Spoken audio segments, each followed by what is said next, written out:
2025, wherever you are listening to us from and whatever you may be doing. It's always a pleasure to be here. Remember, we speak the truth, we uphold the truth, and we preserve the truth. We call a spade, we can never call a spade by any other name. That's more reason we say North Dissera Veritas, North Dissera Ayurisim Veritas, North Dissera Vivica Cabit Veritas, and North Dissera Lingolum, and North Dissera Contra Lingolum. Lingolum is always a pleasure. Remember, on Crossfire, you expect the fire as always and as usual. We do give you the best. We do not mince words when we proclaim the truth and that which we have verified and that which we know. If you are listening to us anywhere in the world, remember, it's about 8 minutes and the hour of 9 here in Nigeria, and also 8 minutes and the hour of 4 p.m. in China, 8 minutes and the hour of 5 p.m.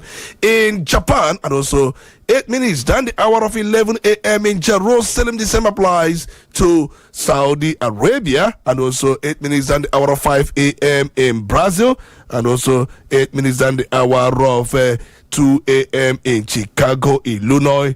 And do not also forget, it's about 9 minutes and the hour of 10 a.m. in Germany.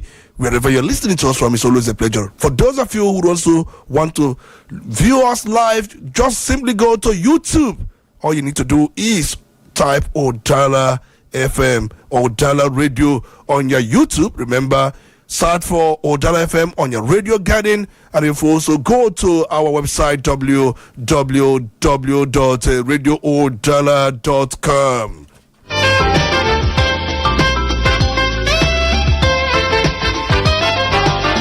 My name is Dr. Tony Olisanbeki, the Honorable Speaker, and we have to do this together, and I know you are ready. I know you are prepared, you are well seated to know what we have for you this very morning. And just as we celebrated the May Day, many workers, they had their parade and they moved around, and some state governments making certain commitments to their affairs, to their welfare, but they were of the view that they did not extract any of these things from the president, who is also in the country at that time, even when we know that Mr. President has embarked on 2-day official working visit to Katsina State, and that will be followed by another official visit here in Anambra State, because Mr. President will be coming here in Anambra State on the 8th of May 2025. So that will be sometime around Thursday, next week Thursday. Once he's done with that of Katsina State, Mr. President is billed to come back here in Anambra State.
Just like we're actually saying that May Day is celebrated annually on May 1st of every year, and this day is set aside to honor the contributions and struggles of workforce across the country.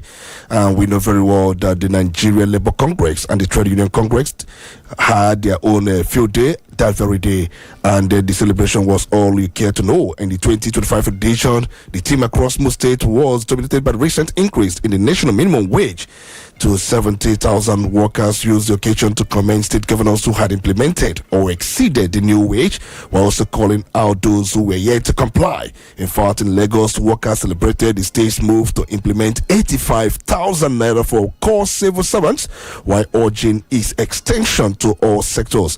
In fact, Anambra workers held Governor Chukwuma Soludo for approving 82,000 naira, while in Edo, Governor Opebelu's approval of 75,000 naira drew praise. In contracts, unions in Abia and other states staged protests or presented appeal demanding prompt implementation of the 70,000 naira minimum wage. And the 2025 Labour Day highlighted both achievements and ongoing struggles in Nigeria's labour landscape, reinforcing the call for equity, dignity, and fair compensation for all Nigerian workers.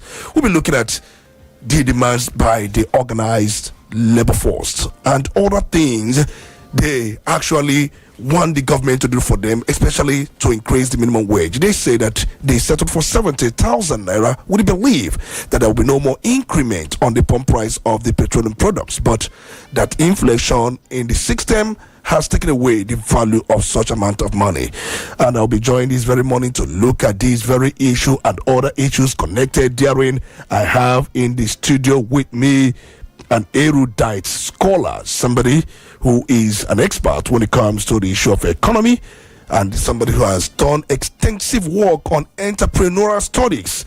I have in the studio with me Professor Segun Olusegun Shobason, and remember, the professor himself is somebody who has advocated so much about entrepreneur, not really about salary and all that. But we got to hear more about him by the time we bring him here. Remember, he holds a doctorate in business evolution and strategic management from European Global School. He's also an alumnus of Landmark University, where he specialized in strategic management, and he has done extensive work when it comes to issue of economy. It's my pleasure to welcome you this very morning, Professor Olusegun Oludabo Shobason. It's my pleasure to welcome you this morning. Thank you for having me, Mr. Tony Lisabeki. How are you today? I'm very fine, as you can see, even when the weather is also not looking too fine. But then we are fine here. This weather is cool, and I think we have also cool in Anambra State.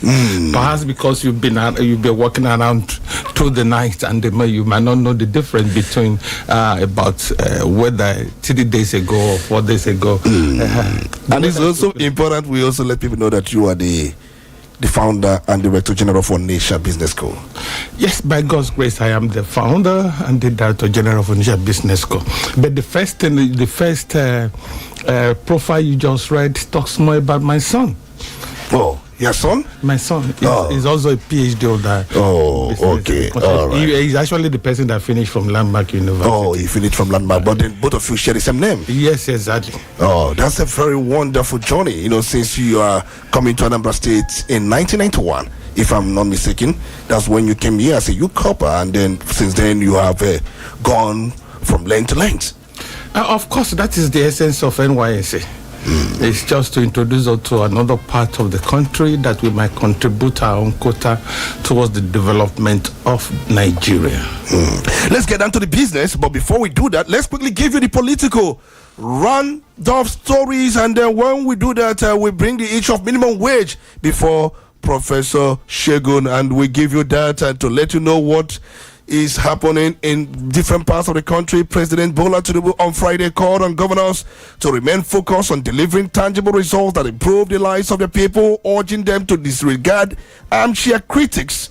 The president gave the charge during a 2-day visit to Castina, adding that the accurate measure of leadership is a positive, visible impact. The All Progressives Congress APC in Osun State has alleged that the Nigeria Labour Congress NLC in the state was induced with 172 million naira to endorse Governor Ademola Adeleke at his 2025 May Day celebration. The party alleged that the leadership of the labor unions in the state were bribed to endorse the governor.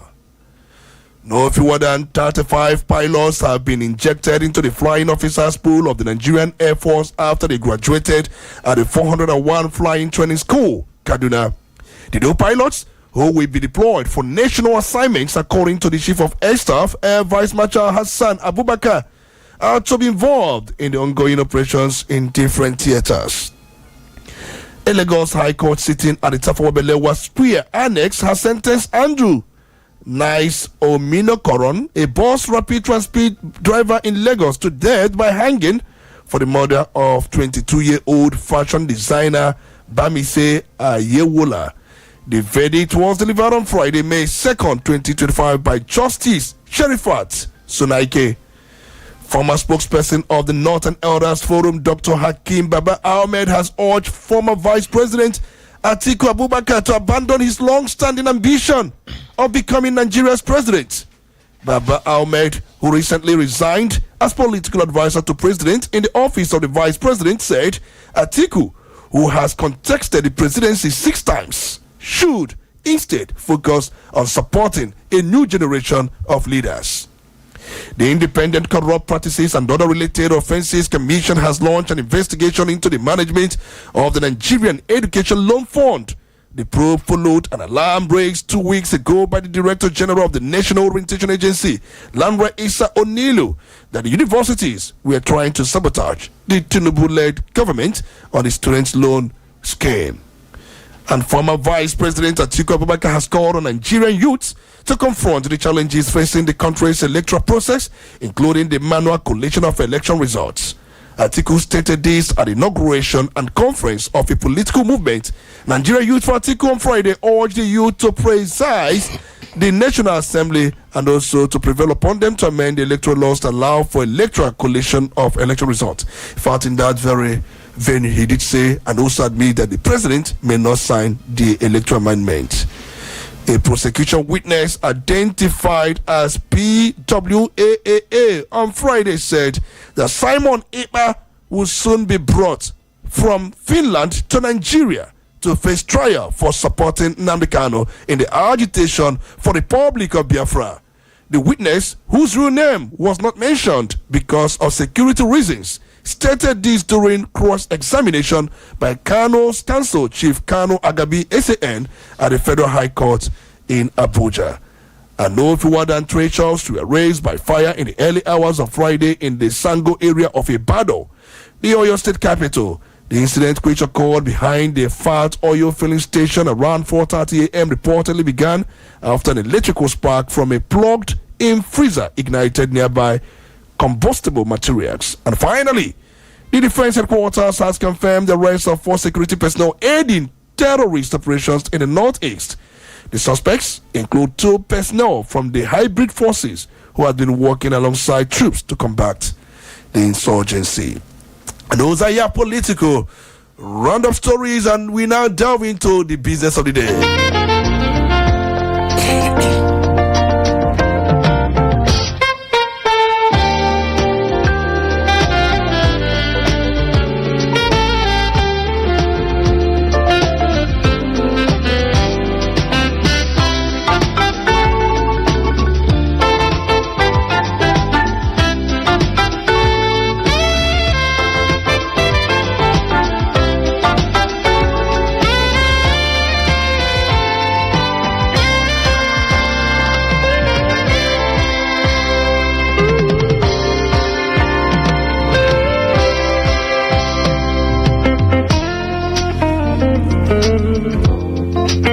Like we said earlier on, we have Professor Olusegun Oladapo Showeson. Is a distinguished Nigerian academic, economic strategist, and social entrepreneur, renowned for his transformative contribution to business education and economic empowerment in southeastern Nigeria. Professor, you are welcome once again. And let's quickly delve into the issue of minimum wage. And many states are complaining, just like those in Abia State, stage a protest against Governor Otis. And then he said that he is not implementing the 70,000 naira minimum wage. And the OT government has said that we have 70,000 naira as basic, but they say there's nothing like consequential adjustment. And there were some states that also increased their minimum wage, and it's part of the labor demand. Let's talk about this issue of minimum wage, especially amongst our workforce, the civil servant, what is obtainable, and then how our perceptions have always been around this issue of minimum wage. Let's get a thought about some of these developments. Professor Olusegun Showeson. Thank you, Mr. Tony Lusabeki. How are you today?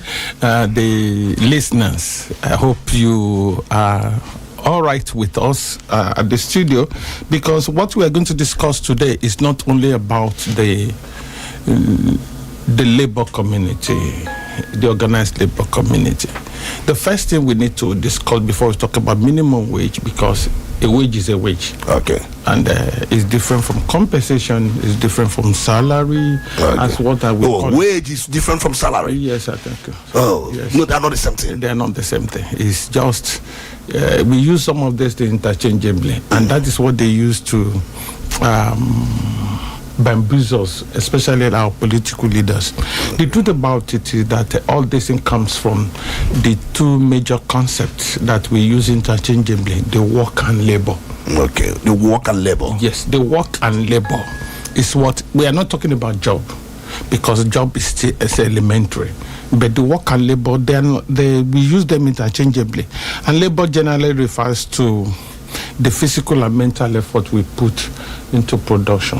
The physical and mental effort we put into production. That is labor. Yeah, that's labor. But work is all-encompassing. Okay. Is intentional for us to arrive at engaging in purposeful activities to arrive at the intended drive and then also the impact that to create.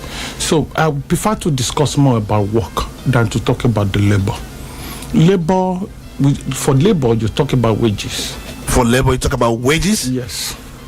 But for workers, you talk much more about compensation. For work, you talk about compensation. And the reward. And rewards. Yes, of course, the Bible says that the laborers are entitled to their wages. Okay. So that talks more about that. If God sees labor for wages, then the work is much more than that. And of course, you know what our Lord Jesus Christ said. He said, I do the work of my Father while yet is day.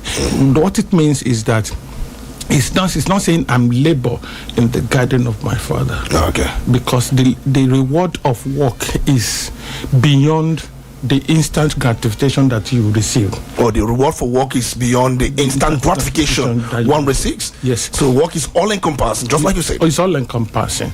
And it is intentional. It is intentional.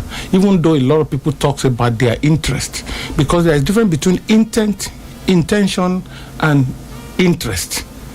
Oftentimes it's the interest that is compensated, but the intent of doing the work, because it says purposeful, is all encompassing purposeful activities, is beyond what you receive at the immediate. Okay. And therefore it's not talking about labor, the minimum wage. I think is something that we need to also ask ourselves: what are other benefits that you gain?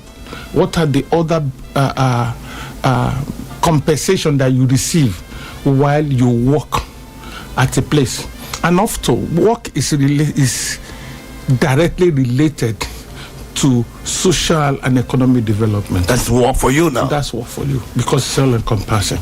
But when the government comes up with minimum wage for workers, the first thing I look, you can't be talking about wage to workers. You can be talking about wages to laborers. But we cannot go to as a strategist, we look at every word that we use and give it the right definition and the meaning, so that we can establish the significance of it. Okay. So the minimum wage issue is something that to me should have been over by now if we have proper governance. I don't talk about good governance, but good is relative. Good is relative, so you are talking about proper governance? I talked about governance that is strong and governance that is good. That's what makes it proper governance. Okay. And it's all about the well-being of citizenry. So the workers are part of Nigeria, and they are the one that also helps in whatever we claim as our GDP. is the. Do we claim that, or based on metrics? Whatever we claim, whatever we do in our production activities in this country is as a result of the work and technologies. Okay. And therefore, if they must be remunerated appropriately. Okay. But the truth about it, do we have workers? So what we have in our civil service system, are they laborers, are they workers, are they jobbers? Which one do you categorize them based on your definitions? And I think we need to look at that. People that resume after the time to issue the commencements of the work, are they workers? People that play a lot on their tables, abandoning the files of the files that they are to attend to, are they workers? People that talk more on their phone with their people and other relations while they are supposed to attend to things that are matters that will lead to the development of the nation, are they actually workers? It's the question that Nigerians should ask ourselves. Have you been to any local government and see what happens there? Have you been to any state secretariat and see what happens there? Have you have a reason to look for something at the state and see how human resources are wasted in terms of time, in terms of energy, and in terms of money? But we don't want to condemn anybody because we are experiencing what we have crafted for ourselves as a nation. But how do we correct this? I think that is what we should be discussing now. I'm envisaging a society that is ready to question, to inquire, and to obtain better options that will make us to craft a strategy that will lead to the survival and the growth of our society. One would think, because from all you've said now, you've not in any way blamed government. One may think that you are trying to absorb government and also place the blame on the workforce. But I want to also ask you, that 70,000 naira or 82 or the money involved, is it commensurate considering the economic realities of a time based on what these governments are giving out to this? If you call them workers, laborers, jobbers, whatever name you choose to call them, is that amount commensurate? That means we are picking it from the sentimental point of view. Okay. We should view it holistically. Okay. I'm not in support of underpayment. Underpayment. I'm not in support of that. But I really want to look at the larger society and how it should be. Thank God for His Excellency, the Executive Governor of Anambra State, Professor Shashol, coming to 82. But that is just for the minimum. I think that is what we are not qualifying. Minimum wage. Minimum wage. That means there are other things that are available. The least worker, we're talking about the cleaners. That is the least. But they are human beings. They are human beings, but you should have not only necessarily the physical effort you put into place. What about the mental effort? What about the competence? What about the experience? What about other things? And to sweep around, this is done between two hours, and it's done for a whole day. So if you are paying somebody 82,000 for cleaning an office between hours of 7 and 10 in the morning, I think that is all right. But what do you do with the other hours from 10 to 2 or to 4? That is the questions we should ask ourselves. Sincerely speaking, I don't believe that anybody, any human being in the contemporary world should live on salary. Nobody should live on salary. That's what you're proposing. That's what I'm proposing. Nobody should live on salary. So what would salary be for? Okay, salary is just to appreciate and also to reward you for the effort and the value you have contributed. I love telling my clients in the private sectors, I said it's possible that you have a staff that is a gate man, then hand up to about $1 million in a month in your office. And he said, how would that one go? I said, minimally, you pay for this, but peradventure that person brings other value to the organization. Perhaps that person brings customers, client to you, and he has to be paid for every effort he or she makes to bring that thing to be on a commission basis. That worker is not just a supportive worker, is a business developer, and therefore it must be remunerated. If the marketers could earn 10 million or 5 million or 500,000 in a month as basic. What we are talking about is just basic. And I think every worker should come up with all the things that they do, that the system will appreciate, the society will appreciate, and also they will pay for such values. And that's what I'm talking about. Nigeria should begin to think about the value they're adding to their own life, to their systems, to their organizations, to the society, to the state. And that actually will be compensated. Let me tell you the truth. If I get to an office and somebody ordinarily who had to attend to me, I will wait, I will spend 2 hours, and somebody pick up that case and get it resolved in 5 minutes, and I move out, there is satisfaction that I've received. And I'm telling you the truth, naturally, for every pound, that person must be compensated aside from his salary. So if I dip my hands in my pocket and I offer that person 100,000 naira from be able to deliver to me value that I did not expect, that is part of the reward. Now, I also want to ask you, because if you look around, what prevents our government from raising minimum wage from the way it is presently constituted, 70,000 naira, that's the national minimum wage, to about 150,000. What implication would that have in our economy? If government comes out to say now, you know what, minimum wage is no more going to be 70,000 naira, but rather it's going to be 150,000 naira. What will 150,000 do for any man in Nigeria now? You should have said, in the reality, the idea should be that we start from we should start from about 350,000 minimum wage. So if that comes up, is it going to have any effect on the economy? Serious effect on the economy. What are those effects? Let me tell you, the minimum wage does not refer to the public servant or civil servants alone. It has to go down to lawyers, the secretary in the lawyer's office, the other clerical assistants in accounting firms, even up to private manufacturing sectors. That is, if that is the law, then where will the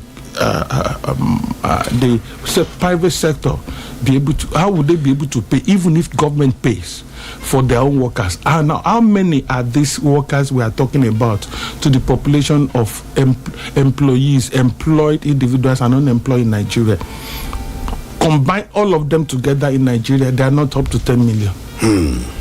So we are not talking about 250 people of this country.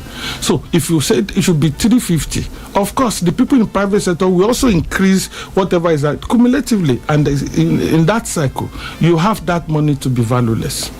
So you have to consider the position of the economy. I'm not saying that amount is right, but if you have to do it ideally, it should be around minimum of 350. But then, just like you said, it's going to have effect, apart from the fact that the private sector may not be able to pay, then the inflation, it will also cause inflation, or galloping inflation in the economy. And what other means that naira will be more depreciated because it's not going to be enough. So what is really the problem with our productivity? Because that is where I'm going. That is where I'm going.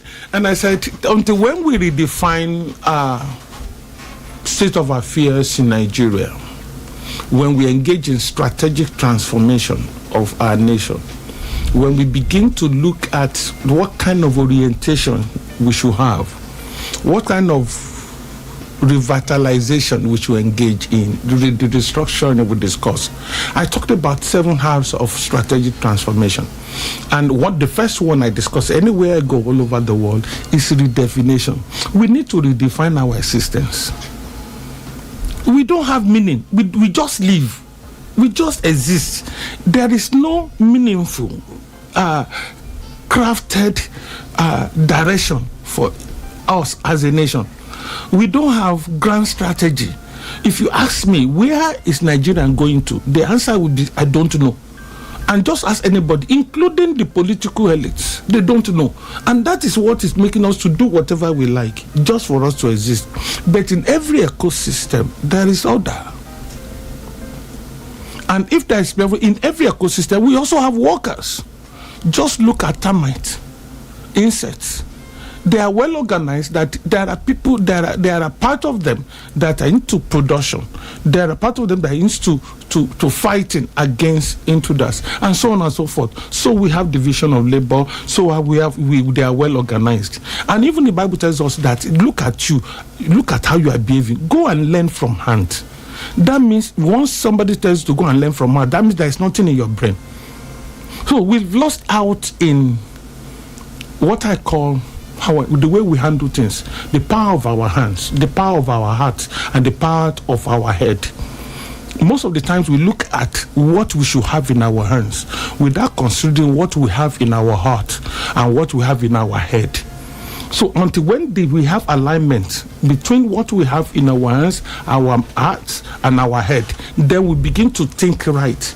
Everybody just want to live. Everybody just want to do everything without having the capacity and capability of acquiring such values or possessions that they are looking for. They don't give their own value, they give for them to have it. So therefore they are engaged in a lot of manipulations. I want to say this: if it talks about the labor force, the minimum wage, from now till next year, let another person comes in, we are discussing about the major problem in Nigeria and perhaps in Africa. So we don't have value for dignity, no dignity in labor any longer. There is no dignity in labor at all. Just the human resource attrition, especially in Anambra side.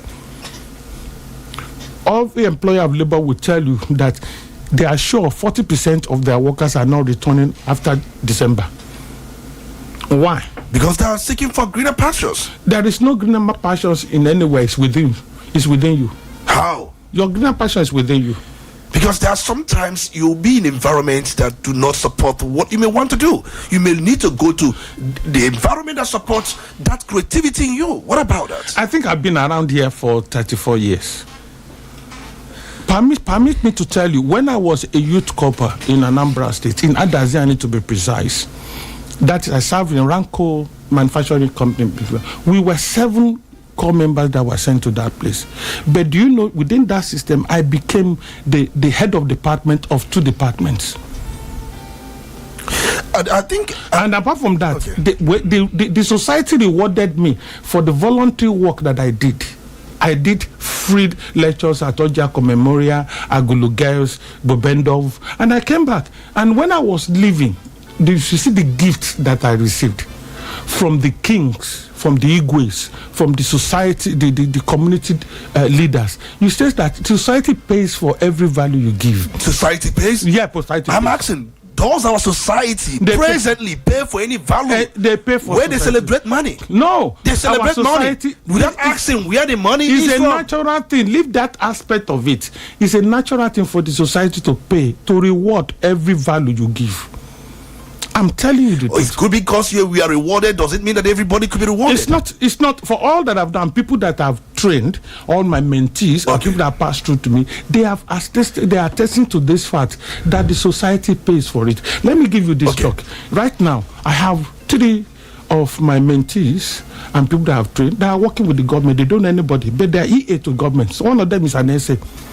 It was because of what they offered the society, this government, and the government saw it and they appreciated it and they picked them. Young boys, they are not married. So you are saying that people should be of value for themselves and also to the society, yes. Not just complaining that I'm not well rewarded. You are not working to earn. You are working to learn. Oh, you are working to working to learn. And that is why, if you see it in our old method, in our traditional entrepreneurial and society contribution, we find that the society pays for everything you do.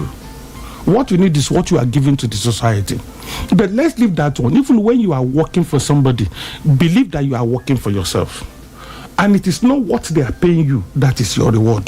What is your reward then? Your reward is the value you have added towards the growth, the actual value that you have added purposefully, intentionally and deliberately to the growth of that organization. What if that organization fails to appreciate you? And at the same time, what you are being given as a wage or reward cannot take care of your bills? Can I just tell you that your boss or the management of organization might not be able to pay you but the society, the organization, the customer, the stakeholder, the stockholders, they come, they interact with you, they know the value you give, they compensate you. I've seen a lady that worked in a system and her salary was less than 50,000 naira. The day of her wedding, every member, every customers of that company attended to that place. There is no gift that is available. That is one of things I'm talking about. How would the lady be able to attend to her personal needs? So let me say that now that you are giving all these gifts, you was given even a store, and when she wanted to go, the oga that particular day, his eyes open and increased her salary to 120,000 from 50,000. From 50,000. What am I telling you? The truth about it is that ndị Igbo na-asị okwu na-aga warawa, anya na-aga warawa na afụ ya. Whatever you do, people are watching you. Of course, there are people that do not appreciate what you do, but you don't work for that person. You work for yourself and you work for the society. See, often until when we go back to our original nature and traditional beliefs about work, we will continue to ask for more. We will have this sense of entitlement, that I'm entitled to this. It has been there before in a natural sense of it. In a biological environment, you must have something you are contributing for you to receive what you are receiving. Let me, if you are an expert now, sometimes you know what you worth, the value you worth, and sometimes when you have to be contracted or engaged, you put down the figures because you know this is your value. No, that is what I desire. It might not be the value. That's what you desire. It might not really be the value. Really but based on your own assessment, let's look at some countries and their educational system. Maybe our educational system could be the problem. Why you say that we don't have values, we don't even have direction, we don't have focus, we are just existing for existing sake. We don't have anything that really push us to do that which is good. Look at a country like Germany. Germany, known for its dual education system, combining classroom learning and apprenticeships. That is Germany for you. While you learn in classroom, you must also undergo apprenticeship, and it is a must. That's their kind of education system. And remember, they are the industrial backbone of Europe. You look at a country like Switzerland, which offers highly structured vocational education system with strong industrial partnership. We are at a point at every stage of your education, you must, we call it internship, but these things do not work here. And we have some countries like Austria, Finland, Netherlands, even China, South Korea, Singapore, Australia, Canada, United States of America. In their educational system, they emphasize so much on vocational skills, not theoretical or paperwork. Let's take, for instance, our teachers. We have teachers in primary school, we have them in secondary school, and these people are poor. In fact, sometimes when you tell your child, would you like to be a teacher, he will tell you, Daddy, God forbid, I will not be a teacher. If you ask the child why, the child will tell you, I don't want to be poor. So you find that the teaching profession is now being categorized or seen to be synonymous with poverty. Let me have your take. And you said they should not live on salary. That's your statement. No, if they should not live on salary, what should they live on? If a teacher is poor, that is to my surprise. But if an educator is poor, then I'll be surprised. There's even between a teacher and an educator. We are missing these things too, all the time. You see, education is all about what is taught, what is learned, and what is applied. So anything outside these three, when it's not applicable, whatever you have learned is not applicable, it's not education. It's not education. It's not education.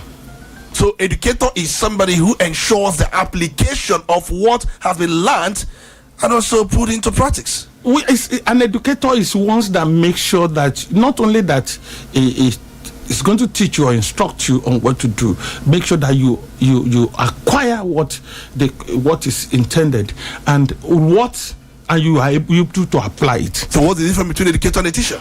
A teacher is one that guides you. It just guides you to do whatever. To do what you should do. But then, to learn.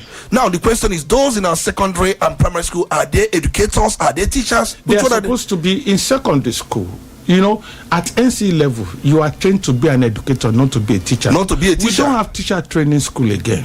So we should forget about talking about the teacher. We have colleges of education. And the federal government just recently announced that these colleges of education will now start to award bachelors in education as against. So what we produce now is educators. We've left that issue of teaching because we've scrapped teacher training colleges.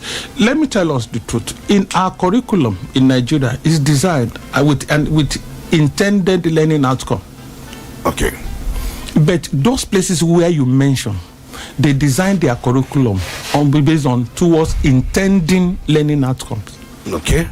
That means whatever we are teaching, that means is to satisfy the past. I want us to be, practical now. How can a teacher who has been described by younger generation to be poverty-stricken, how would that teacher or educator, as the case may be, add value, make more money outside teaching profession? Or would the person organize extramural classes and then house-to-house teaching jobs, and at the same time do other works like cleaning or being a receptionist at night while the person does the work during the day? I mean, how? Because 70,000 cannot be enough. Mr. Tony, please let us not pad all these circumstances. Let's provide solutions. Because if you talk from a sentiment, you can never get to the solution end. So what we're saying is that I'm a teacher. If you want to talk about teaching, I teach, but I'm an educator. I'm a mentor to so many people, and I use my life to tell them that at 1983, I published my first book. I was teaching then because you had passion for writing. There are people that may not have passion for writing. There is no teacher that does not write. You write your lesson notes. You prepare your scheme of work. So work. You are saying some teachers can as well publish some works, write some works, do some research, publish these works, and it can sell and add value to what you are doing. Exactly. Nobody stops you from doing that. And if they do that, they can even... For instance, we have GS3, the right exams. Okay. The SS1, SS2, SS3. And the schools are occupied with delivery of the content of the curriculum with extracurriculum activities. Okay. A teacher can sit down and look at how this subject could be taught effectively, and it could be delivered efficiently, how the process of and the procedure of delivery will create a great impact on the purpose. Teachers can do that, and then you sell it to private schools. You have other colleagues. You can also be a consultant, educational consultant. For instance, I have a younger mentee that have just produced chemistry in Yoruba, which you can have chemistry in Igbo. And we don't have some of these books. So what are we thinking? And I'm saying that poverty is something of the mind and of the brain. Not the 70,000. Not Many the 70,000. of them so much depend on that money. And you are saying they should not. No. That's what I'm thinking. Okay, how do you say you are an agric teacher or educator and you don't have a farm? Maybe put a farm? You cannot engage in farm estates.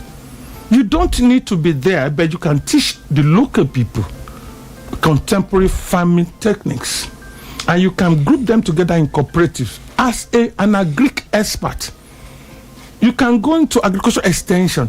We are lazy. I'm just saying it. So you are saying Nigerian workforce is lazy? We are very, very lazy. The workforce is lazy. I mean, and they're not adding any value. Mental laziness. Salary dependence. Is that what you're saying? Yes, that's what I'm saying. So many of them if you go to China, if you go to some of these countries, they are not salary dependent? You don't understand what I'm talking about. We are talking about innovation. Bringing out the entrepreneurial component of the course you study in the university or in our institution is part of education. Our education should be an holistic framework of how to satisfy the societal need. Okay. For instance, I was discussing with you yesterday, and I said, I have 2 PhD students in my class in our ISIC program, and these are brilliant individuals, and 2 of them are teachers. And I said, no. It's not supposed to be so. Because if somebody in your classroom, in a secondary school, sees you as a PhD holder, I would never like to be a PhD holder. So what do you want to teach? That what you have learned in university is applicable. It is when they see it through you that they will now begin to develop interest in that direction. When they look at people that are talking about PhD holder, people that have gone to university, and they to them they are paupers, and they see people that didn't go to university are building houses, are riding good cars, and they have greater value in the society. People that are educated doesn't have values in the society. Yeah. But that is not my case. And of course, I tell you, my own first son is a PhD holder in strategic management, business development, and evolution. Is he applying what he studied? Because of course, from what you've said, anybody who studied anything without why should he actually he has the first degree in computer science, and he's working with that.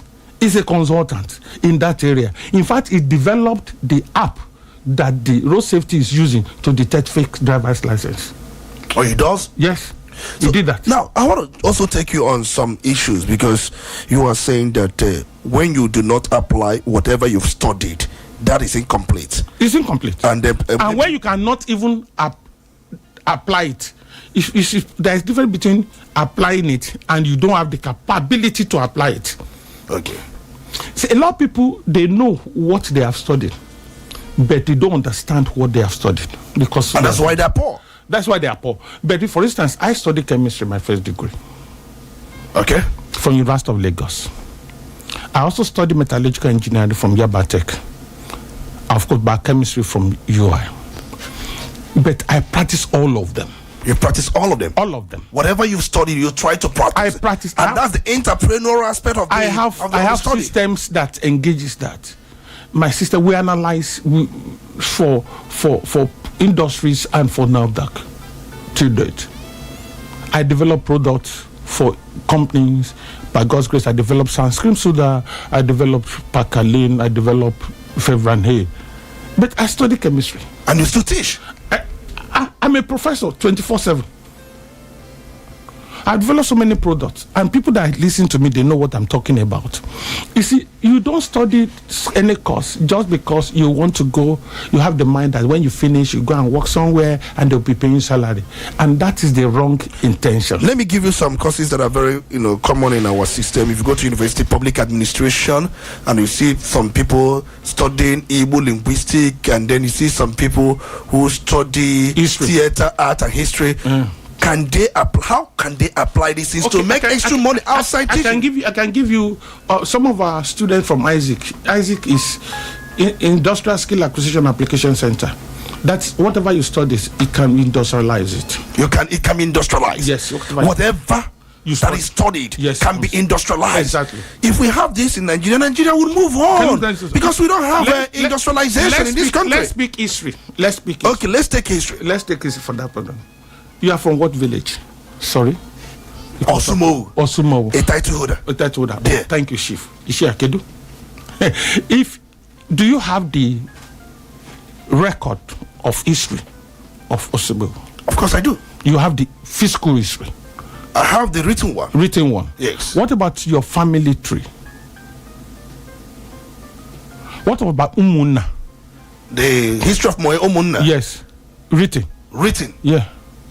I don't have that of my own, but I have that of my town. You have that of your town? Yes. Okay. What I'm talking about is that who are the people to craft this historical document? Who are the people to document it? Preserve it. Who have to preserve it? Thank you. Who are the people to do that? Historians.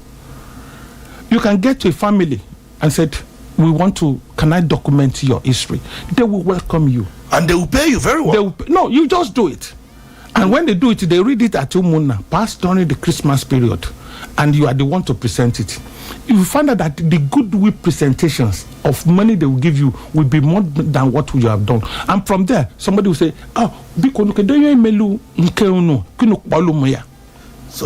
So that is, you make a lot of money. I've told some of my students, I said, go into villages and begin to document their history and the record of this. And that won't, during the mass return or during Christmas, you launch it, you make a lot of money. I have a concern, Professor Olusegun.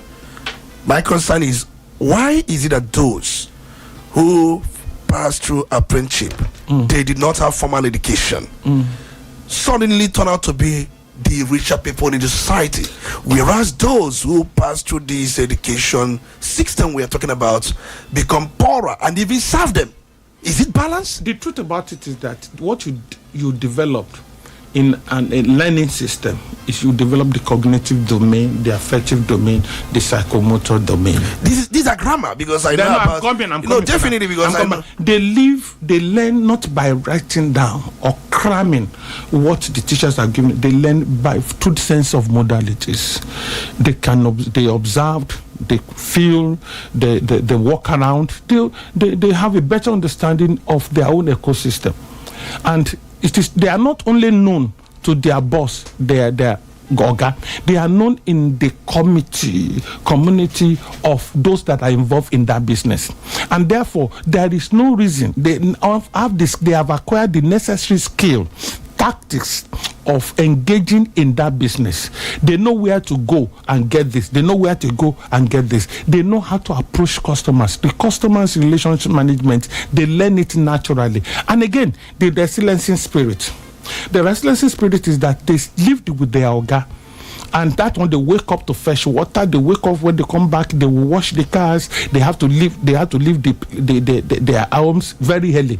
They receive the required discipline. In academics, we saw that this person is given this certificate based on academics and what?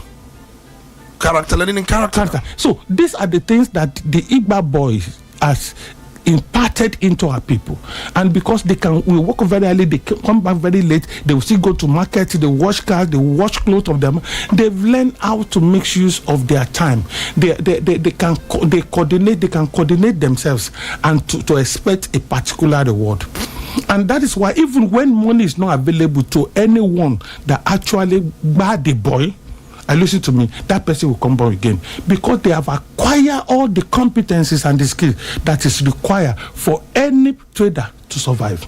So if that thing is applied in our schools, that you study chemistry, how can you study chemistry and you cannot analyze ordinary water, the bottled water I'm having in my hand? How do you study chemistry? How do you tell me that you study geography and geology and you cannot conduct geophysical survey that is about 200,000 or 70,000 depending on the area? And now that the geology will be waiting to have to receive 100,000 in a month, when you can do geophysical survey and make up to 750. I understand your point. Remember, I think where we have it wrong is when people who pass through university think that you are passing through university to go and work for somebody, exactly, without knowing that you are passing through university to set up something for yourself, to start to create value, and to solve society problems. Exactly. Not really to go and work on somebody. No, not really. That's where we mix it up, and that is why they keep being poor, because once they keep working for somebody, the person they're working under will give them whatever the person thinks, and they create value for the business. At the University of Lagos, I followed my late Professor Shomori, to develop Cameroon. And the Cameroon is everywhere. That's what encouraged me. And before I went to university, I learned welding. You learned welding? Yes. So I have all the competencies to survive and to add value to the society.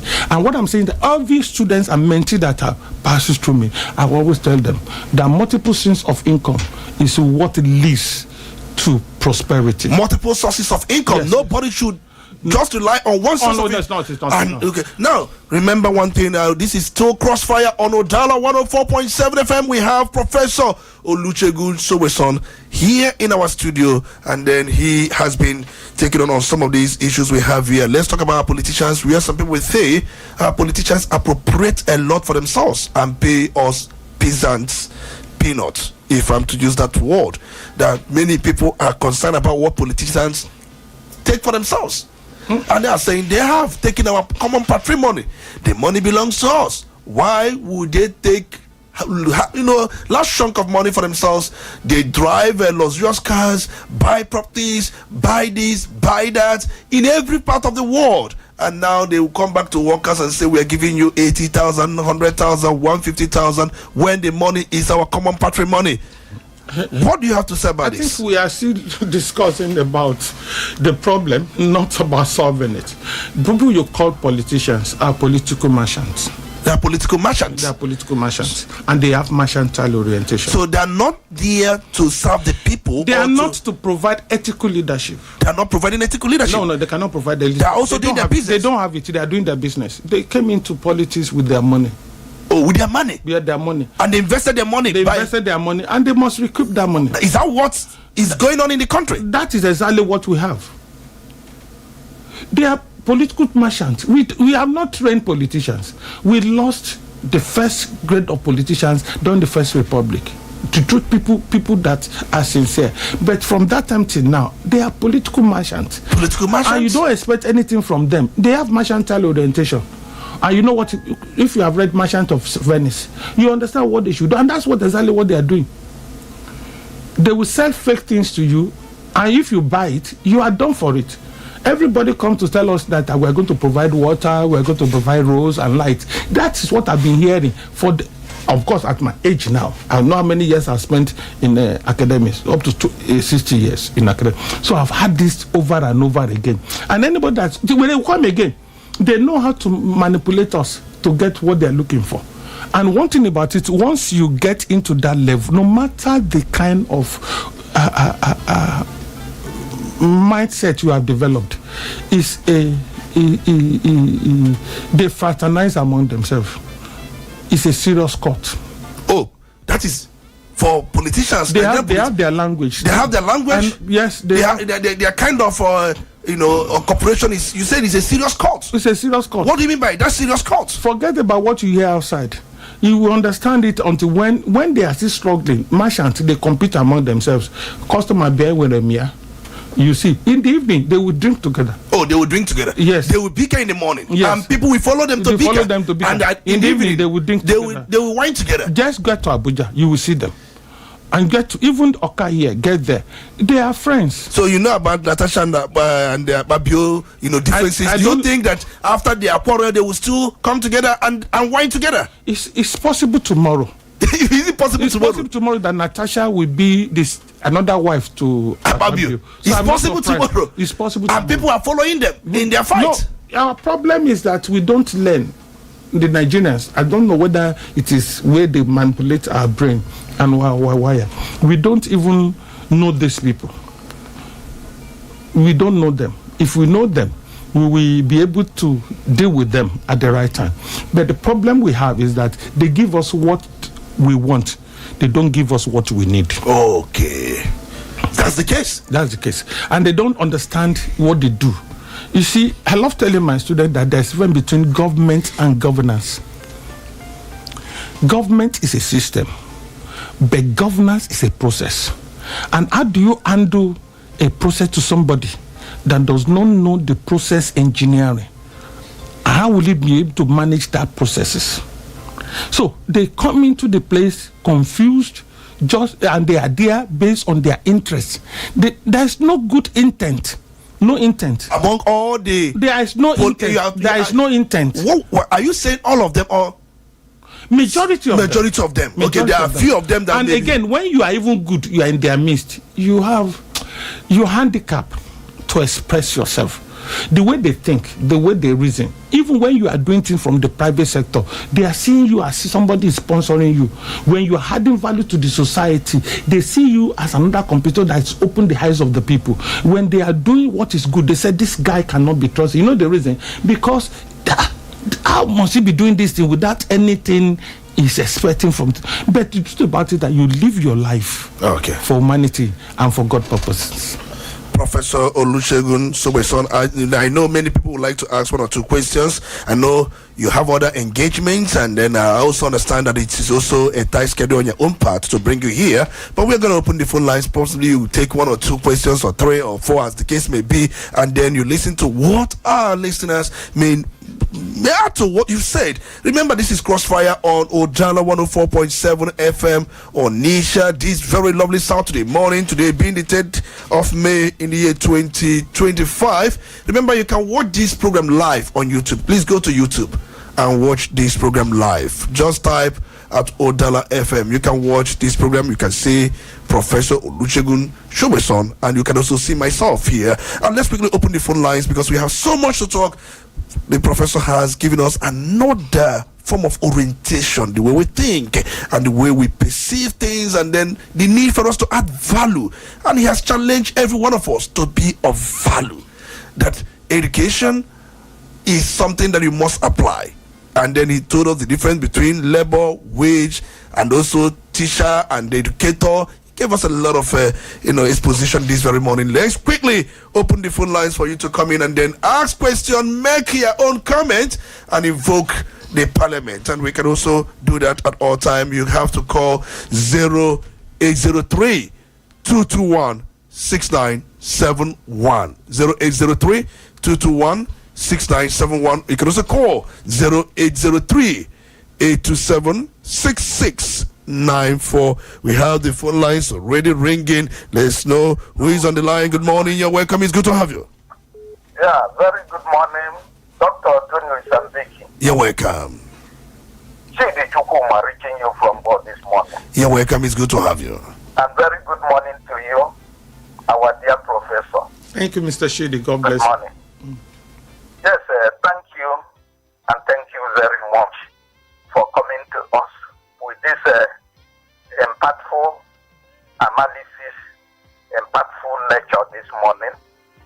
You made my day. I'm very, very happy with you. God will bless you.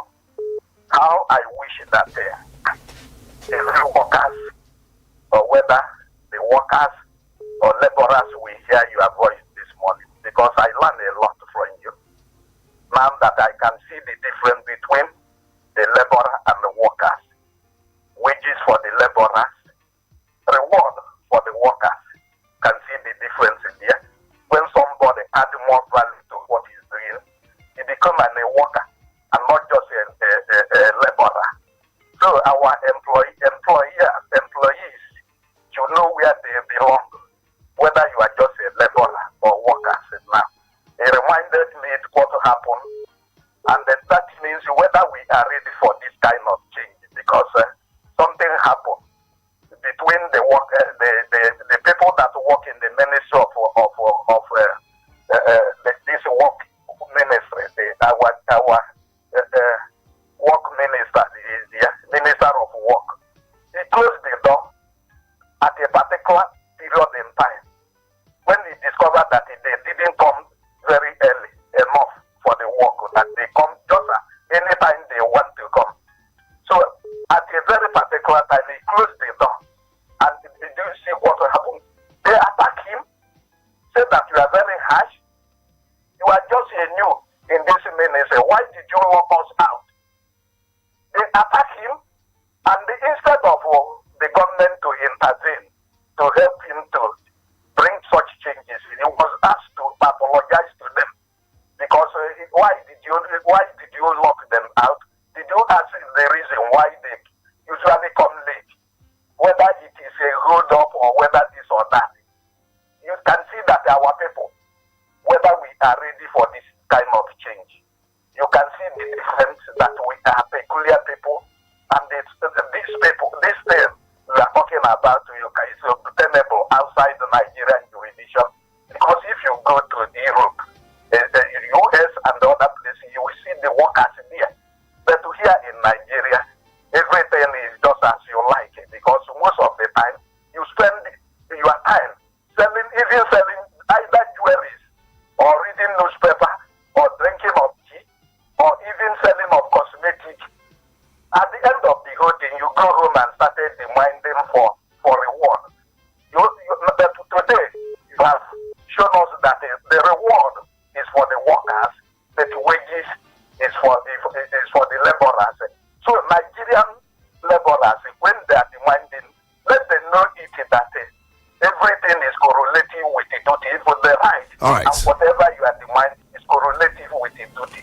Where there is duty, where there is right, there is duty. All right, thank you so much. Because of time. Not only demanding for the increase of salary and so on and so forth, but what are your input in that work, and that is the.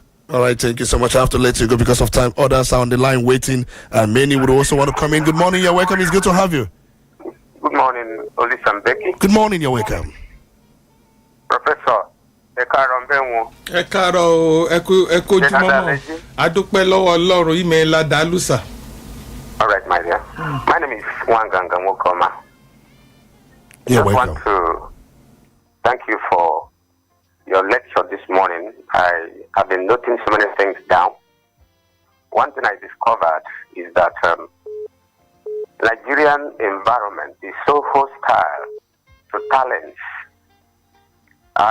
When I was in Lagos for work with FRCN, I developed a radio transmitter, and it ended in police station and court, just because of that talent.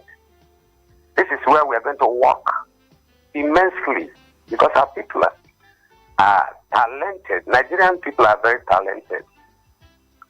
For somebody to develop that kind of thing in other parts of the world, they will gather around you, see how they can do to educate you the more, so that there will be mass production of that very transmitter. But here, they took me to the police station, and before you know it, caught, and there at the end of the day. But I did not give up. I continued, and I'm still continuing. So I want to thank you. Let us encourage ourselves, even when our politicians are not helping us. Let us continue to encourage ourselves.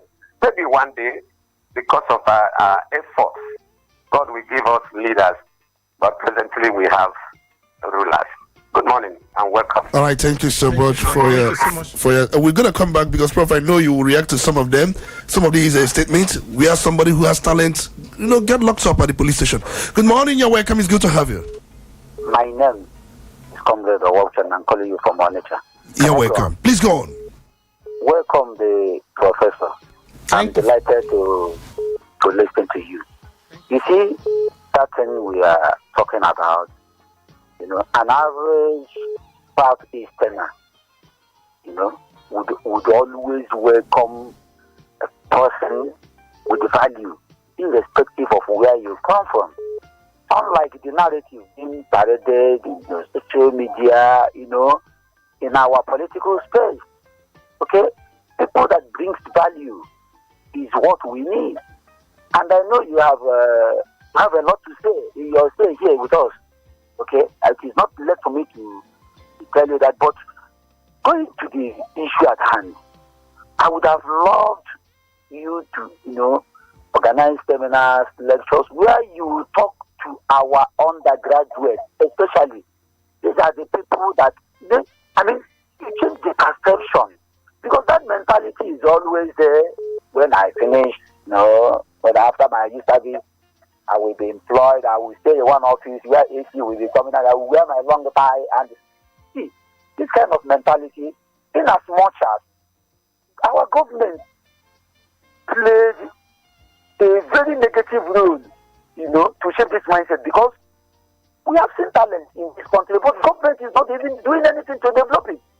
The people that have courage, to pursue their career, you see them jabbing. Then the ones we are, that are saying here with us now, are the ones with a lazy mentality, looking for where to, go and work. And MP not. Let me tell you the truth. Even if you pay an average family man with 4 children, both him and his wife, and 4 children, 350,000 naira will not be enough for the month. And it was the truth. So you need multiple streams of income, and by applying those things you study in schools. So that's why I would have loved you to, visit schools, talk to our undergraduates, change that mentality so that they will sit up. I know that everything is not about earning salary, earning at the end of every month you earn, and it will be, you'll be expecting another one this month. No, it doesn't work that way. With the economy we have today in place, though this monthly peanuts cannot sustain, and that's why you see corruption, you see all manner of criminal activity. So I want to congratulate you. I want to thank you very much for adding value to our society, and we look forward to listening to you in the future. Good morning. All right, thank you so much. It's my pleasure. Thank you so much. Good morning, you're welcome. It's good to have you. The lines are jamming. All right, let's take it easy. I know some of you are rushing because of some of the talks and then issues you want to present. Good morning, you're welcome. It's good to have you. Good morning, you're welcome. Good morning, Professor. Good morning, sir. Yes, let me first of all thank you for finding time to be here in the session today to educate us. Professor, now that you have opened our eyes to know that there is difference between going to school to work for somebody and going to school to establish yourself, how can you make it possible to inculcate this in the mind of people? Because this is the problem of Nigeria. We are saying there is no work in Nigeria because of not having this mindset that we are going to school to learn something, not to work as an employee, but to establish what we learn by ourselves. This is a very, very important thing that our youth and all the people that are going through education now must know. Secondly, Professor, since you say that most of the those that are having those skills are lazy, is it no better to say that they don't know how to utilize it instead of saying that they are lazy? Because I knew quite well that most of them don't know what you said now. I think that they know what you said now, I don't think they will be in the situation that they are now. For example, my very self now, I am professionally MC. I do MC for my living. I've tried. I've been to do all manner of business. But since I started my MC business, I am telling you, I am established now. I am living comfortably with it. But everybody wants to either work for this person or work for that person or go to overseas to practice for. So I want you to look for a way to make people to understand it well, because the orientation matters so much. Many people now are in school just to get the certificate and start waiting for a government white collar job, but don't know that going to school that they have gone, they have acquired knowledge, which they will utilize to establish what they learn and become a rich man. And God bless you. We need this to be coming to this station. Like somebody said, you will have to be organizing seminars and so on and so forth. All right. People on this. Thank you and God bless you. All right, thank you so much. Let's bring Professor in now to react to some of submissions made here. And then while you react to this, I would also want you to add the need for people to understand the difference between working in Europe and also working in Nigeria, because many of our people are moving to Europe, Japa syndrome, believing that it is far more better there. Can you, from what you said today, draw our minds back? How can somebody make it in Europe better than Nigeria, or is it even easier to make it there than here? Well, I think I belong to a distinctive group of thought that Nigeria is a better place than Europe. I've lived there. You've lived in Europe? I've lived in Europe. Up to now, I'm still a lecturer in Europe. I'm a professor in Europe. Okay, you lecture in one of the universities in Europe? Two of them. Two of the universities in Europe? Europe. Precisely Scotland and Central London. I want to tell you that by the grace of God, I've never recorded less than 100% attendance in my class. In Europe? In Europe. You've not recorded up to 100% attendance? Less than. Okay, less than. Yes. Students struggle to enter my class. They enter my class before the time. They don't come late. They book in. And as much as I try to make sure that I want to face Nigeria and Africa, they continue to nominate me, to pick me as their supervisors of this. See, when people talk about Europe, I look at them, it's only because people that have been there will tell you Nigerians are suffering in Europe. Because what they are doing there, if they do it in Nigeria, they make more money. But because the society there, the environment in Europe is well structured and is orderly, so you cannot live there without queuing up into that system. And they pay per hour. So it's what you put in that you take. They pay per hour? Pay per hour. If you for 3 hours, they pay you. And that 3 hours must be fully dedicated to the service you render. So here, people work for 6 hours, but they just give in 2 hours maximum. They will have time to press their phone. They will go to toilet. They will eat. They will say that they will do a lot of things. They will crack jokes, and these are wasted times. And God hates it. We are Christians, but we don't understand the principles that we claim to have. You see, I know how much they pay me of my modular presentations, and I know that they cannot engage most of our professors from Nigeria. You know why? Why? We have wrong orientation about how presentation should be done in class. How do you facilitate? I've tried to introduce one of my... At times I will be there. You will see what they are doing. You know it is wrong. I have never... If I get late to my class, even in Nigeria, I pay for it. At Onitsha Business, you don't come late to the class. Because those are the things that will take to measure your commitment, your discipline. Because I said discipline is all about your ability. It's ability to overcome distraction and attraction.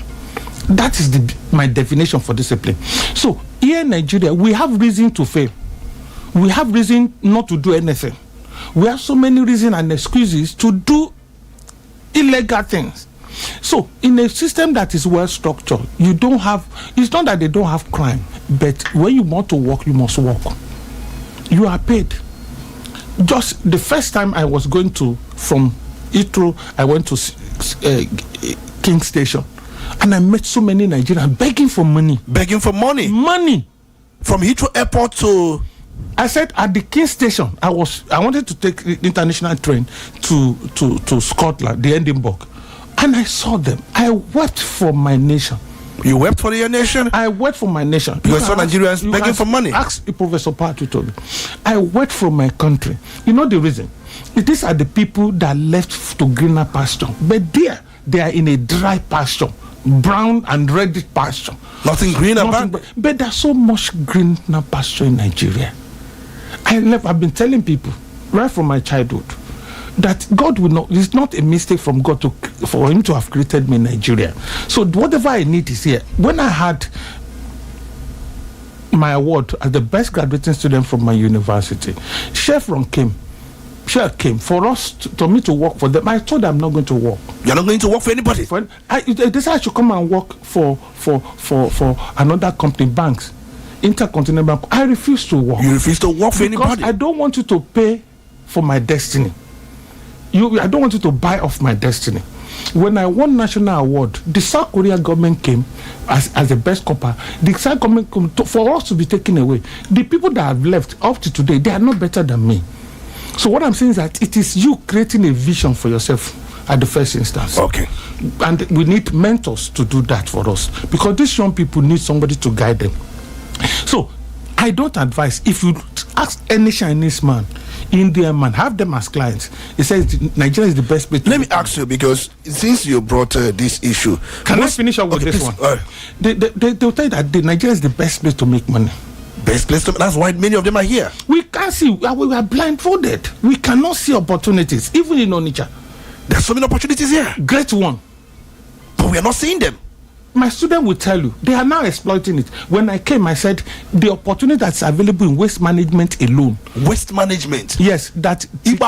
Yes, the state government can earn 2.4 billion every month. State government can earn 2.4 billion from Iba. Exactly. But we are not interested. And again, the political elites are, I won't say they are wicked. They don't know that there are other places for them to make money than waiting for our federal allocations to and come. IGR. There are so much places to make a lot of money. Not this IGR women about the streets. There are things we do that becomes a generational wealth. Okay. And what I also asked God before they asked us, directed us to start Onitsha Business School, for the one they are saying that we should we have already started it. We graduated about 90 graduates, people that have left the university, whether first degree, second degree, or the PhD. They came to Onitsha Business School. We trained them. We gave them scholarship. We trained them, and we also aided them with startup funds, some of them. And I'm telling you the truth, They are doing great things now. But Prof, I want to ask, because I'm so much concerned about most of our brothers who have left this country and they are in Europe. Many of them are graduates, and maybe they go there for their master's degree. What kind of job do they do there once they get to the master's degree studies? Can you tell us, as somebody who has lived in Europe, what kind of job do they do there? Do you know it is only when they bring that money there that has great value? If you spend it there, it has no great value. The money they make there has no value for themselves. Actually, for God's sake, how much is a house rent? You park your car in Nigeria anyhow. You don't park there anyhow. Okay, out there, you pay for parking. Everything you do. Everything you pay do, for everything. you pay for everything. You pay for everything. There is not even social life. They don't have social life. I'm just telling you. But most of graduates who live there go there to do menial works because they cannot even give them that kind of work. The truth about it is that when they come back here, when they exchange the money, they do a lot of things here, we place value on them. There is no much value placed on you. You are a worker. So what they enjoy here is the exchange rate. Yes, exchange. And once they go back there, they suffer. And again, the society there, like I said, is structured. And please, I prefer to remain an African person. But Africa has no development. Who develop it? Who develop Europe? But then, their government over time. No politicians or politics develop any nation. I repeat. So what develops a nation? On record, the private sector. But government will allow the private sector to do the job. Because our government does not allow private sector to come in. The private sector are not yet ready. They are not yet ready. They are not yet ready. Of course, I've been here for 34 years. You can look at my pedigree and also look at my conduct due diligence on me. You find out that I've never worked for government except if they had to come in as consultant. And we have done so many things. I'm not from here. So you're saying Nigerian private sector is not ready? They are not ready. That won't develop other countries all over the world. They are not ready. Sector. They are aiding the people in the government. I don't know whether it's manipulation. I can't see myself going to any government or politician to wait for 2 hours to meet them. Or you can't wait for a politician for 2 hours I can't wait for 30 minutes. My time is big. The society needs me. I'm getting older every day. So if I should spend 5 hours to see you, just to see you, and to add value, then how many hours will I spend to solve some problems? I have so many clients that are waiting for me, and you don't wait for me when you come to my office. I don't wait for people, and people doesn't wait for people. Don't wait for you, and you don't wait for people. I don't like it. I give you time. So there's an appointment. And I deliver. All right, let's take more calls because it's getting interesting and people are really, really surprised with this kind of mentality, this orientation. But they have explained to us that over there in Europe, these people suffer a lot. And many of them who have left would even love to come back. But they will tell you, but if I'm here in Nigeria, the herdsmen will kill us. Insecurity. Are they not being attacked there? Let's leave that sentiment of they are going. It's because they have exhausted, they have arrived at the zone of maximization in Nigeria. They've seen the future is not available, no hope for them. So they now believe an assumption. They have an assumption that if they get there, it will be better. Let me tell you the truth. If you don't change your orientation, when you get there, you get poorer. If you don't change your orientation, yes. And many of them who don't work here, if they go there, they work for many hours. And they even do night shifts. Sorry, my friend is late. When I got to UK, I've been going to UK. At the time, I now got in contact with him. And I said, I'm coming because I came from Paris. So as I was coming into London, he met me. And I said, okay, I was in Scotland, in Edinburgh. So I came down. At the same time I met him, we were discussing. So he said I should meet him at his workplace on phone. I went out, met him there. What I saw him doing, I wept through. What did you see him doing? He was cleaning train. Was cleaning train? Train. Is he a PhD holder or a graduate that worked for so many years in Nigeria? But he couldn't see opportunities. A senior teacher in a secondary school. Senior teacher. And I saw him cleaning train. When I left that, I was weeping. You were weeping for him? No, because he's making money. That is, if the essence of living is to make money, then you are more than miserable. If the essence of living is to make money out there, yes, the person is more than miserable. If money is the least thing you should look for in life. Money is money solves the problem. Any idiot can make money. Let me quote myself. Any idiot can make money. Yes, of course. Get to the road there. Your gate man makes money at your gate. Any idiot can make money. Any idiot can make money. So money should be the least when we know we need the money to solve problems. To be happy. See, let me tell you the truth. My problem are solved, not with money. Your problems are solved. Not with my How? money. Oh, I'm in your station. Did I pay you? You didn't pay me. Why did you invite me? Because I want you to be here. Because you know I have the value. Okay. You didn't invite me here because I'm rich or I'm wealthy. There are other wealthy people in the society. So at times there are other value we bring to place that increase the total value of the society. It's not about money. It's not about money. But why is our society so judgmental, so more concerned about money? They place value based on the amount you have, kind of house you live. Let me kick you. We talked about the pastors in the church. I'm not a pastor. You're not a pastor? But I've not bought any clothes for myself for the past 7 years. You've not bought any clothes for yourself? I've not bought any vehicle for myself for the past 10 years. But then why are you bringing I've not bought this watch for myself for the past 7 years? Because people that receive value from me give you all those things. They will reward those values. Because you work, and that's the reward for work. The first birthday I had in my lifetime was given to me, and that day I cut 17 cakes. 17 cakes because of the value you add. It's because of the value. So people should add value, discover how to add value to whatever. Society will reward you.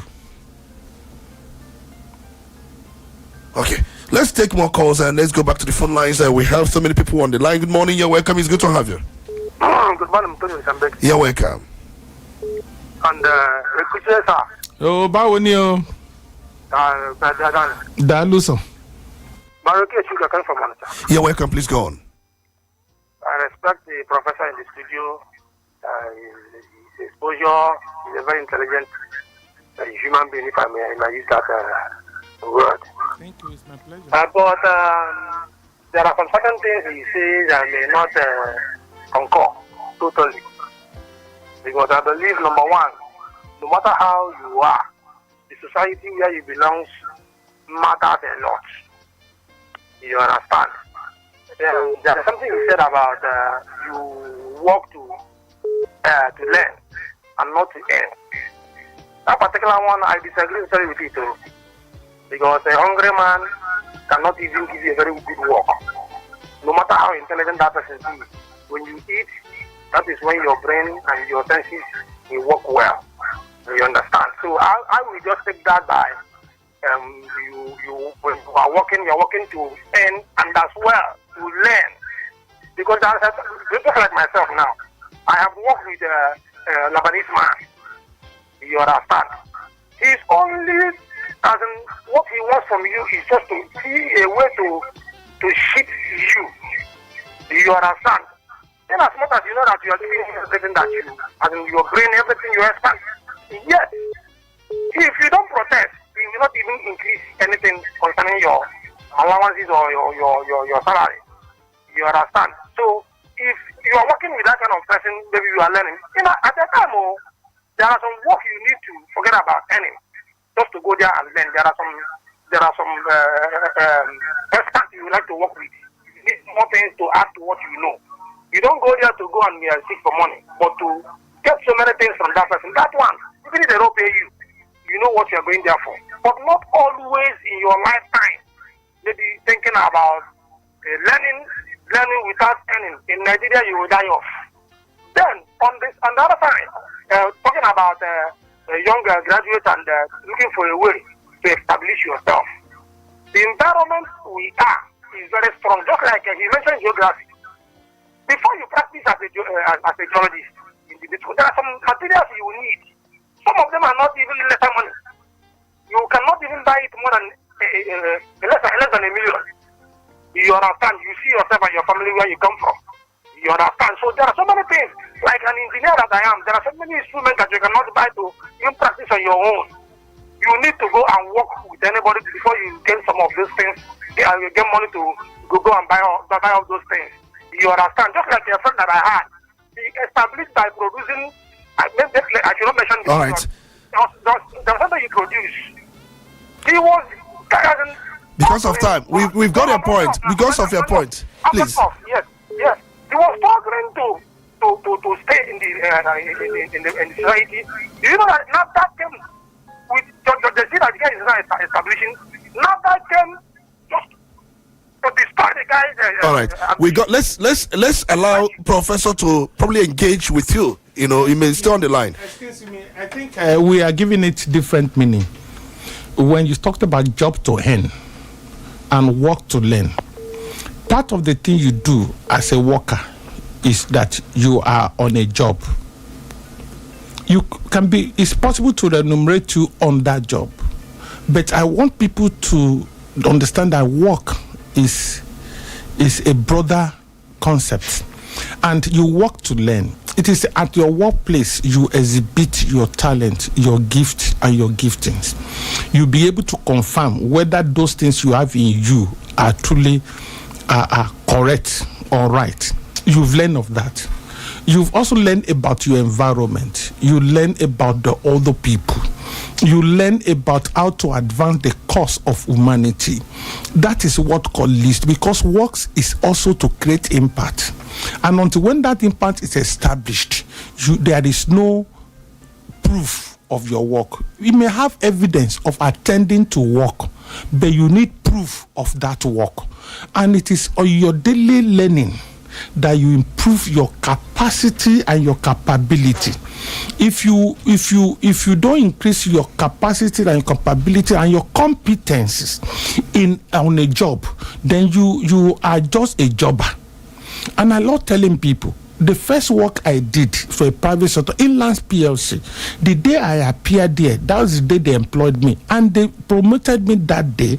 And not only that one, they paid me for 1 month I did not work for. There is something they saw. There is a value that I presented. And I returned at the end of the month, the first month, they promoted me again. That is an Indian company. At the third month, they promoted. So now I want you to come in between what he said. He said that you work to earn and also to learn, not just to learn alone. That's what he said. No, he said you must earn, that hunger will kill you. But assuming you are not working, will you still be dying of hunger? Even if you're not working, you will still eat. You will still eat. You will still wear clothes. At times we say certain things because we don't measure the reality of our circumstances and happenstances. When our mindset is all about to make money. And I've said, how many people have been able to resolve their bills to today? Like what he said now, has he been able to resolve all his bill? You still work every day. What I'm saying is that the issue of kain ego is different from kain pata ego. They are not they are two different things, but they look as if we are saying the same thing. It was from their mind. The Bible says, as a man thinketh in his heart, so he is. If you believe that if you don't want, you will not eat, you will die. That's it. I never believed such a thing.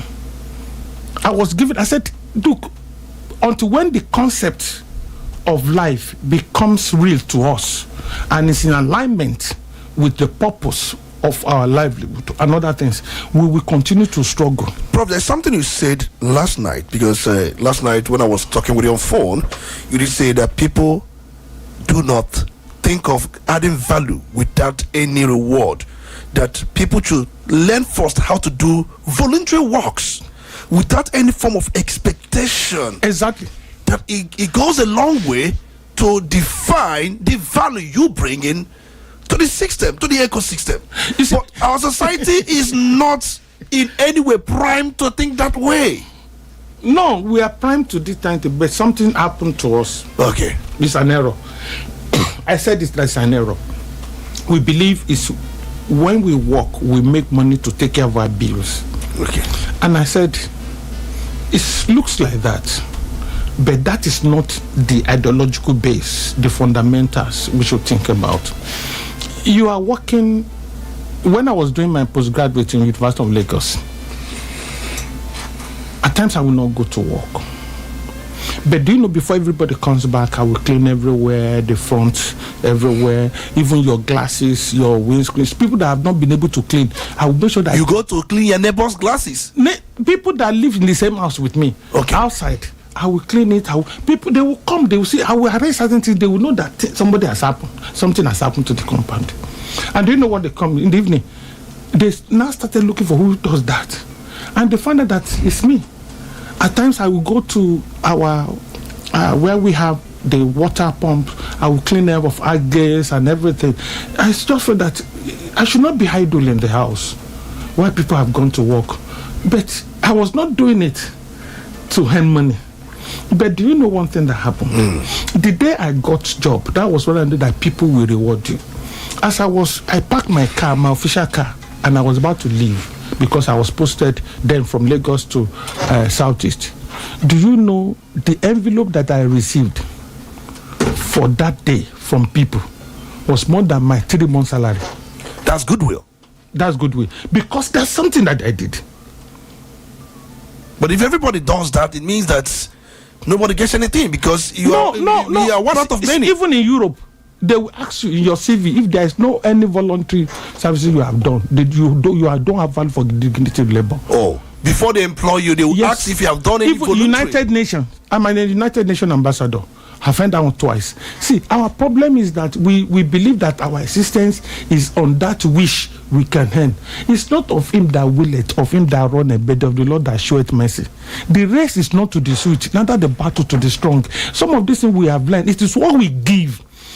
Jesus Christ gave us his life, and look at how many people he has acquired.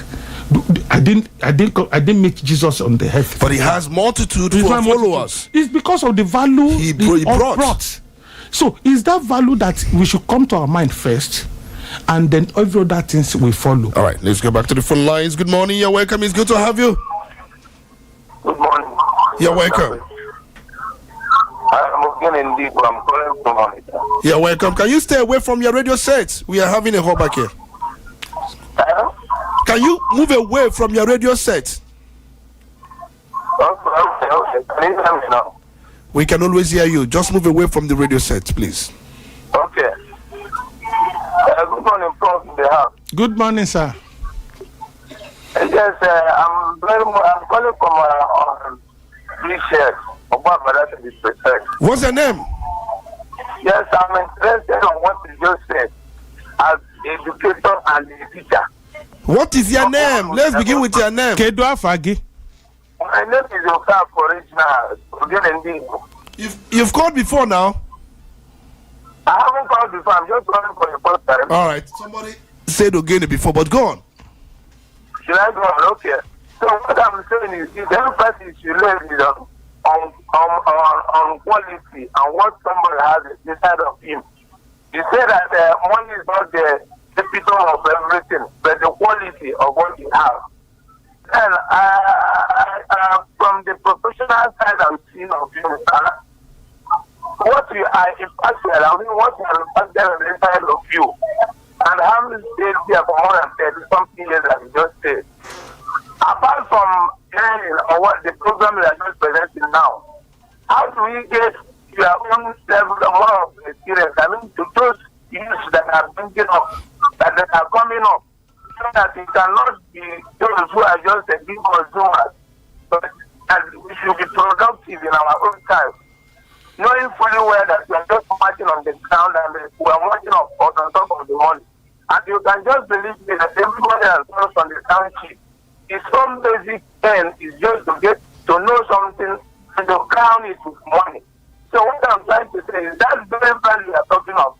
How do we get it from the people like you, even you, now who is supposed to be within us and around here?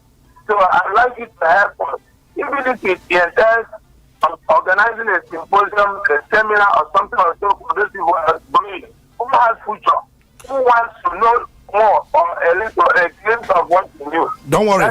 We'll come back to that. Let me just help you. Ogene. Let me just help you. This is what I've been doing for 34 years in South. This is what I've been doing for almost 34 years in the land of the Igbo. I have so many mentees, and I some of them have produced. I've produced millionaires. I've produced billionaires. Some of the currently we have just graduated about 90 graduates that have gone to school. They are working, but they came for us to bring out the entrepreneurial component of what they study in university, and they're happy with us. The local government chairman was there. The state government sent people to witness it, and they were a lot happy about the testimony there are people that did not go to school too. There are people that did not go to school. We have 10,650 Igba boy in Southeast, Right. in collaboration with international breweries. You can ask them. Right. So what I'm saying is that we need more of mentors, to come to direct these young people, This young generation, even the old generation. Our classes are open. In fact, every Sunday we call it Isaac. You come, you hear what we are doing, you see what we are doing. Not other courses we do, but in this area, we know that. Remember, we are drifting a bit. Yes, we are drifting a bit. Remember when we started? We started with the issue of minimum wage. Yes, that's exactly. where we drifted to where we are now. The demand by the organized labor, where they demanded that their salary be increased. So I know, Professor, I know you have on the engagement, but we have to really, just give us about 10 minutes more so that we can quite conclude this engagement, and people want to know more. And then remember, knowledge is power. It's important. We have said it many times, and it's now applicable knowledge, because the time when knowledge is power has gone, but now applicable knowledge. That's the power, not unapplied one. Let's go back to the phone lines, Prof. I know you came back and then have more engagement. Good morning, you're welcome. It's good to have you. Hello, good morning. Are you there? Because you have people who are clashing with this thing. Good morning.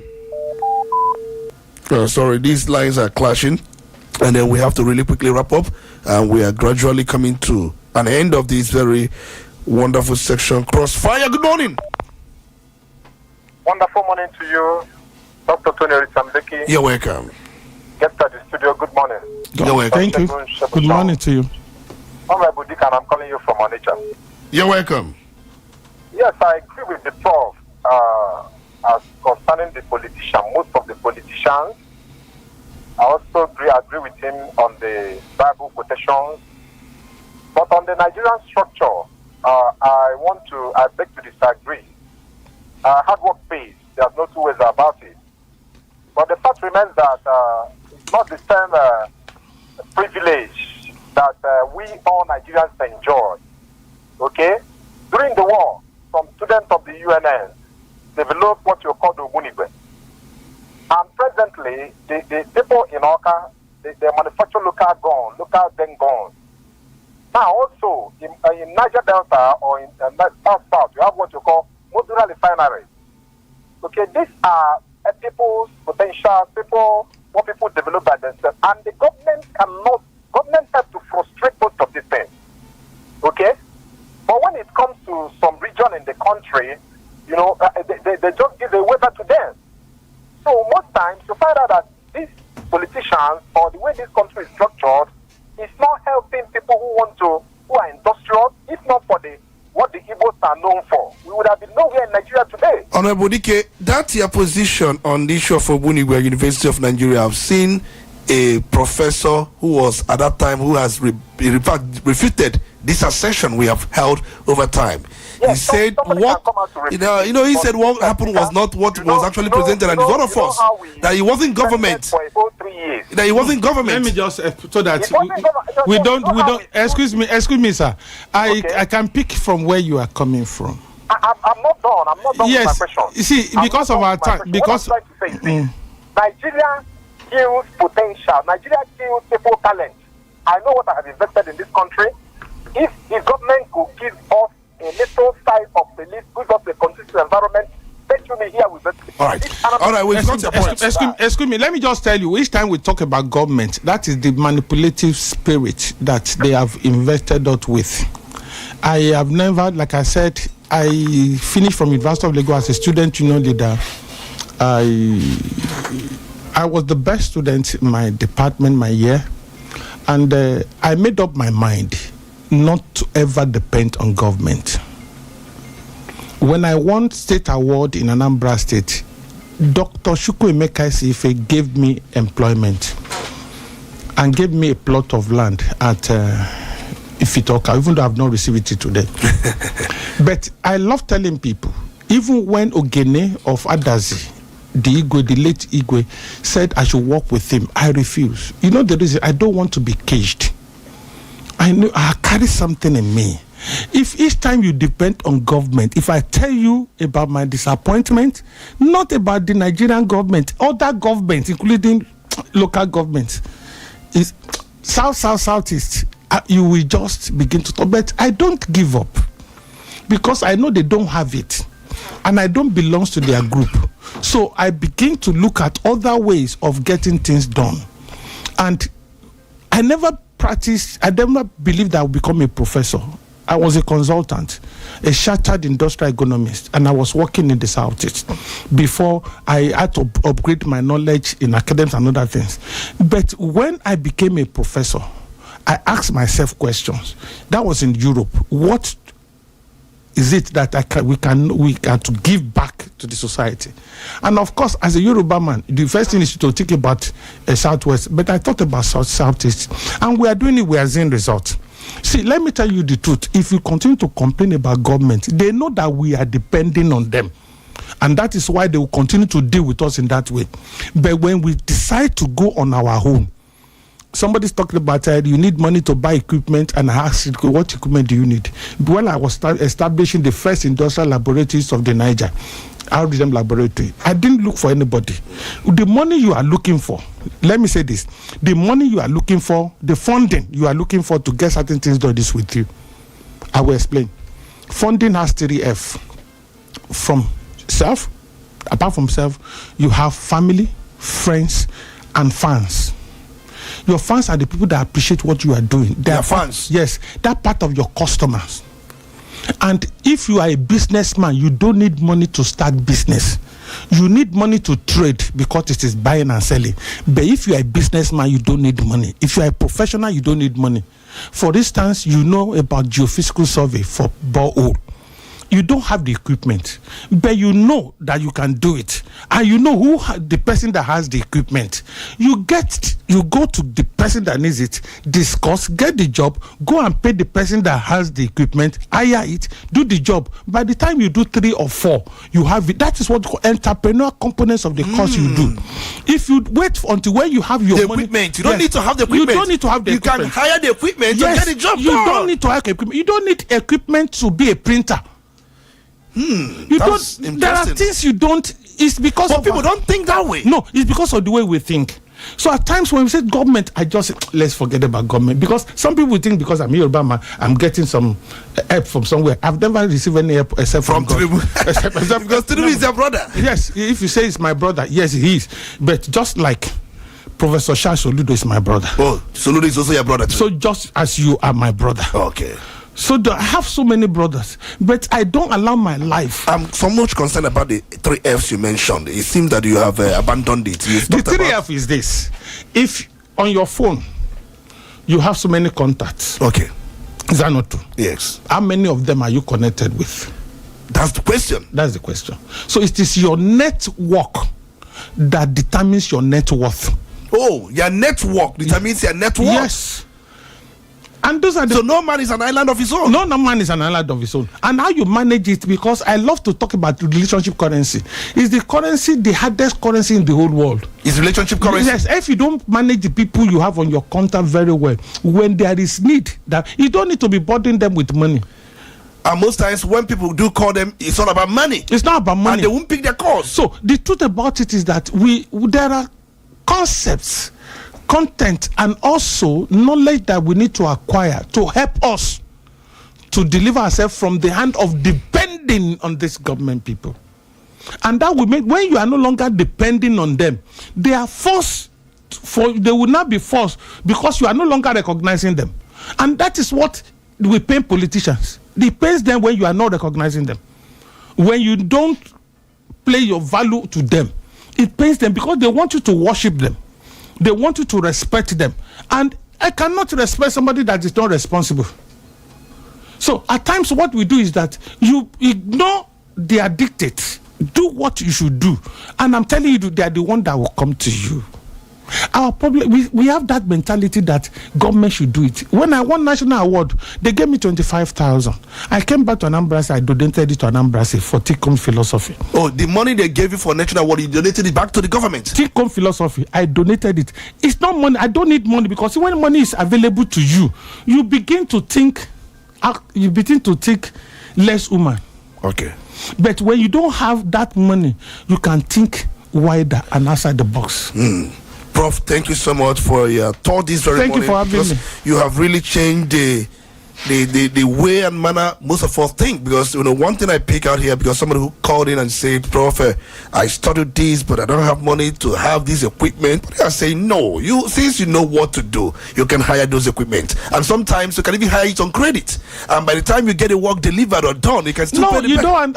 For a business, you don't hire for a credit. You have a need. You have a need, and I was able to identify that need. And I've already suggested the solutions for you. What naturally, if it is a need, because cost, Okay. You discuss that amount. You say, okay, first. He said, pay me. It's 1.2 million, but pay me 800,000. Upfront first. Upfront. The person will give you the money. Oh, you don't hire on credit. You don't. You now go back and pay the other man. Get the job, don't collect your balance. It's because we don't have the entrepreneurial skill. What we have mostly is technical skill. Doctors have the skills of conducting operations, surgical and everything. They don't have entrepreneurship of setting up a clinic. Okay. And that's why they work for people. But yes, engineers, they have the technical skill of engineering, but they don't have entrepreneurial skill of satisfying the need of the people. All right, thank you so much, Professor Olusegun Oladipo. Show me son. It's Oludapo Center. Sorry for that. Thank you so much for your time, for the exposition you've given us this morning. We're going to do this next week. Remember, it has been Crossfire on Udala 104.7, and then without Udala, what could you have learned today? That tells you a lot about what we do here. And for those of you who may wish to listen to this program again, probably there will be a time in the, I think, mid-morning when we give you a rebroadcast of what we have done today. And you can also watch this program on YouTube. Recommend it to somebody. Tell somebody, go to YouTube. That's one good thing about this FM. Go to YouTube and listen to Professor, what he said and some of the things he discussed on Crossfire, so you can listen to it anytime, any day. We appreciate Professor. It's not easy to bring him here. In fact, it took extra effort, knowing fully well that we just celebrated May Day, and I know workers, their yearnings and their aspirations, but Professor has professed solution. And yesterday, when I was discussing with him, he told me, "Do you know the meaning of professor?" I said, "Professor is a professor." He said, "No, professor is somebody who professes solution to a problem," and that's